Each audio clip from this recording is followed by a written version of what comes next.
संभल में अतिक्रमण हटाओ अभियान के तहत मंदिर मिलने का सिलसिला शुरू हुआ। अब यूपी के कई शहरों में सनातन के पुख्ता सबूत मिलने लगे। संभल में मिले मंदिरों में पूजा पाठ हो रही है। नए मिले राधा कृष्ण मंदिर में भी एक नया कुआं मिला है। मंदिर के पास कुएं को खोदने का काम भी चल रहा है। वहीं मुजफ्फरनगर में 54 साल पुराना शिवालय मिला। अलीगढ़ में बंद मंदिर में शिवलिंग मिला है, तो काशी में भी बंद मंदिर मिला, जिसे खोलने की मांग तेज हो गई। मिल रहे मंदिर, कुएं और मूर्तियां चीख चीख कर सनातन के सबूत दे रहे हैं, लेकिन विपक्ष सनातन के मिल रहे सबूतों पर मौन है। बल्कि तुष्टीकरण की राजनीति के लिए प्रशासन को ही कटघरे में खड़ा किया जा रहा। सनातन के पुख्ता सबूत मिलने से बौखलाई समाजवादी पार्टी तो सीधे सीधे प्रशासन पर सरकार के इशारों पर काम करने का आरोप लगा रही और अधिकारियों को जेल जाने की धमकी दी जा रही। सुनिए समाजवादी पार्टी के महासचिव राम गोपाल यादव। संभल का एडमिनिस्ट्रेशन 100% झूठ बोला है। कभी जांच हुई तो ये एडमिनिस्ट्रेशन वाले जेल चले जाएंगे। सब असत्य असत्य होता है, लेकिन जो कुछ भी कहा जा रहा है वो ऊपर से इशारा है। ये तो नौकर हैं वहाँ के डीएम और एसपी, बिल्कुल स्पाइनलेस ऑफिसर्स हैं जो जैसा कहा जाता है वैसा कहने की कोशिश है। समाजवादी पार्टी तुष्टीकरण की राजनीति के लिए नैरेटिव सेट कर रही। नैरेटिव सेट किया जा रहा कि संभल में हिंदू को भगाया नहीं गया, वो खुद भागे। लेकिन 1978 की सच्चाई कुछ और ही बयां कर रहे। 1978 में हुए नरसंहार के चश्मदीद बता रहे हैं कि कैसे उनके साथ अत्याचार हुआ, कैसे हिंदुओं का कत्ल तक कर दिया गया। 78 के झगड़े तक जब हुआ था, मैं 11 साल का था। स्कूल से हम लोगों को बुलाया गया, हम स्कूल में ही थे। तो 11 बजे करीब हम लोगों को स्कूल से कॉल ऑफ किया, तो हम सीधे घर आ गए अपने। फिर हमें बाहर नहीं निकलने दिया। पता चला कि बहुत बवाल हो रखा है शहर में, और इसका जो मेन पॉइंट था नखासा क्षेत्र में, जो फड़ थी मुरारी लाल की फड़, वहां से उन्होंने स्टार्ट करा। वहां आगजनी हुई, भगदड़ मची। गांव देहात से बहुत सारे शहर में पब्लिक आती है, जो इस अवस्था में जाकर भगदड़ की स्थिति में, जहां उन लोगों को एकदम से रास्ते नहीं पता होते कि कहाँ निकले बच के, वो मुरारी लाल जी की फड़ कहलाती थी वो, उसमें जाकर उन्होंने अपनी जान बचाई। लेकिन जब वो गेट उन्होंने बाहर से अंदर से बंद कर लिया, तो उसे ट्रैक्टर से तोड़ के हजारों की भीड़ अंदर घुसी, और उसके बाद में उसमें वहां पर मारकाट जो मची है, तो वहां 23-24 लोग एक बार में ही मार दिए गए। मैं ठेर मोहल्ले में रहता हूँ। नखासे में हमारी जगह थी, यहाँ पर 1978 में दंगा हुआ था।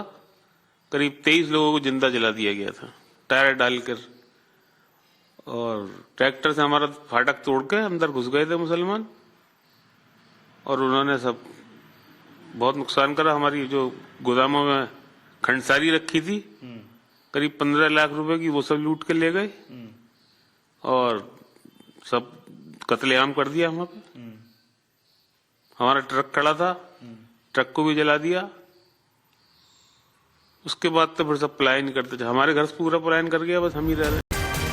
मिल रहे मंदिर, कुएं और मूर्तियां चीख चीख कर सनातन के सबूत दे रहे हैं, लेकिन विपक्ष सनातन के मिल रहे सबूतों पर मौन है। बल्कि तुष्टीकरण की राजनीति के लिए प्रशासन को ही कटघरे में खड़ा किया जा रहा। सनातन के पुख्ता सबूत मिलने से बौखलाई समाजवादी पार्टी तो सीधे सीधे प्रशासन पर सरकार के इशारों पर काम करने का आरोप लगा रही और अधिकारियों को जेल जाने की धमकी दी जा रही। सुनिए समाजवादी पार्टी के महासचिव राम गोपाल यादव। संभल का एडमिनिस्ट्रेशन 100% झूठ बोला है। कभी जांच हुई तो ये एडमिनिस्ट्रेशन वाले जेल चले जाएंगे। सब असत्य असत्य होता है, लेकिन जो कुछ भी कहा जा रहा है वो ऊपर से इशारा है। ये तो नौकर हैं वहाँ के डीएम और एसपी, बिल्कुल स्पाइनलेस ऑफिसर्स हैं जो जैसा कहा जाता है वैसा कहने की कोशिश है। समाजवादी पार्टी तुष्टीकरण की राजनीति के लिए नैरेटिव सेट कर रही। नैरेटिव सेट किया जा रहा कि संभल में हिंदू को भगाया नहीं गया, वो खुद भागे। लेकिन 1978 की सच्चाई कुछ और ही बयां कर रहे। 1978 में हुए नरसंहार के चश्मदीद बता रहे हैं कि कैसे उनके साथ अत्याचार हुआ, कैसे हिंदुओं का कत्ल तक कर दिया गया। 78 के झगड़े तक जब हुआ था, मैं 11 साल का था। स्कूल से हम लोगों को बुलाया गया, हम स्कूल में ही थे। तो 11 बजे करीब हम लोगों को स्कूल से कॉल ऑफ किया, तो हम सीधे घर आ गए अपने। फिर हमें बाहर नहीं निकलने दिया। पता चला कि बहुत बवाल हो रखा है शहर में, और इसका जो मेन पॉइंट था नखासा क्षेत्र में, जो फड़ थी मुरारी लाल की फड़, वहां से उन्होंने स्टार्ट करा। वहां आगजनी हुई, भगदड़ मची।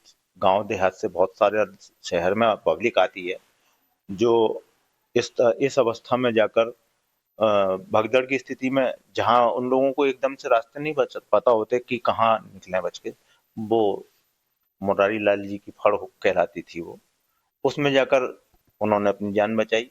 लेकिन जब वो गेट उन्होंने बाहर से अंदर से बंद कर लिया तो उसे ट्रैक्टर से तोड़ के हजारों की भीड़ अंदर घुसी और उसके बाद में उसमें वहां पर मारकाट जो मची है, तो वहां 23-24 लोग एक बार में ही मार दिए गए। मैं ठेर मोहल्ले में रहता हूँ। नखासे में हमारी जगह थी जहाँ पर 1978 में दंगा हुआ था। करीब 23 लोगों को जिंदा जला दिया गया था टायर डालकर, और ट्रैक्टर से हमारा फाटक तोड़ के अंदर घुस गए थे मुसलमान, और उन्होंने सब बहुत नुकसान करा। हमारी जो गोदामों में खंडसारी रखी थी करीब 15 लाख रुपए की, वो सब लूट के ले गए और सब कत्लेआम कर दिया वहां पे। हमारा ट्रक खड़ा था, ट्रक को भी जला दिया। उसके बाद तो फिर सब पलायन करते थे। हमारे घर से पूरा पलायन कर गया, बस हम ही रह रहे। मिल रहे मंदिर सनातन की गवाही दे रहे हैं, तब के चश्मदीद सच उजागर कर रहे हैं, लेकिन समाजवादी पार्टी इस पर मौन है, बल्कि तुष्टीकरण की राजनीति के लिए संविधान को बदलकर मुसलमानों को आरक्षण देने की वकालत कर रही है। ये सही है कि रिलीजन के आधार पर कॉन्स्टिट्यूशन अलाउ नहीं करता रिजर्वेशन, लेकिन अगर रिजर्वेशन करना चाहे गवर्नमेंट तो संविधान में संशोधन कर सकती है, उसमें क्या बात। इससे पहले कल गृह मंत्री अमित शाह ने राज्यसभा में कांग्रेस पर आरोप लगाया था कि 50% आरक्षण को बढ़ाने के पीछे मुसलमानों को धर्म के आधार पर आरक्षण देने की मंशा है। इन्होंने 50% से ज्यादा आरक्षण करने की वकालत की।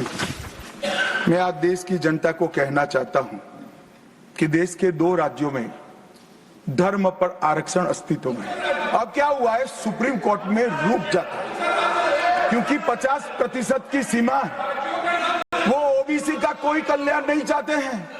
50% की सीमा बढ़ाकर मुसलमानों को आरक्षण देना चाहते हैं, माननीय धर्म के आधार पर आरक्षण देना चाहते हैं। और मैं आज फिर से एक बार इस सदन में जिम्मेदारी तब के साथ कहता हूं, दोनों सदन में जब तक भाजपा का एक भी सदस्य है, धर्म के आधार पर आरक्षण हम नहीं होने देंगे।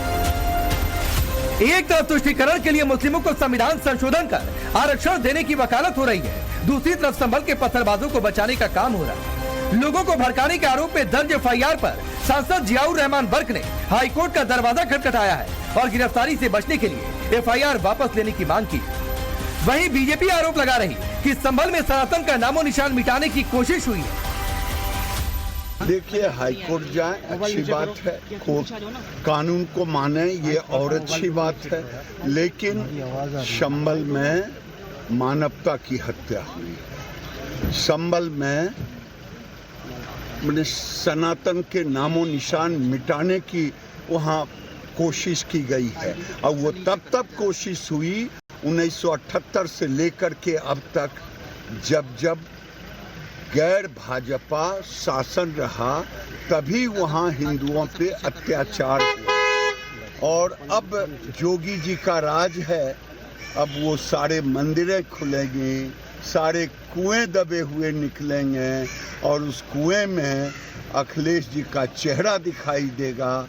ये अखिलेश जी ही हैं जो मुसलमान के वोट के लिए, ये राहुल गांधी हैं जो मुसलमान के वोट के लिए कभी हिंदुओं पे हुए 184 लोगों की हत्या की चर्चा कभी नहीं। ईश्वर आचार्य प्रमोद कृष्ण ने सोशल मीडिया पर राहुल गांधी पर तंज कसते हुए लिखा है, संभल में प्रकट हुए शिवलिंग का अभिषेक करने भी आ जाओ राहुल गांधी जी।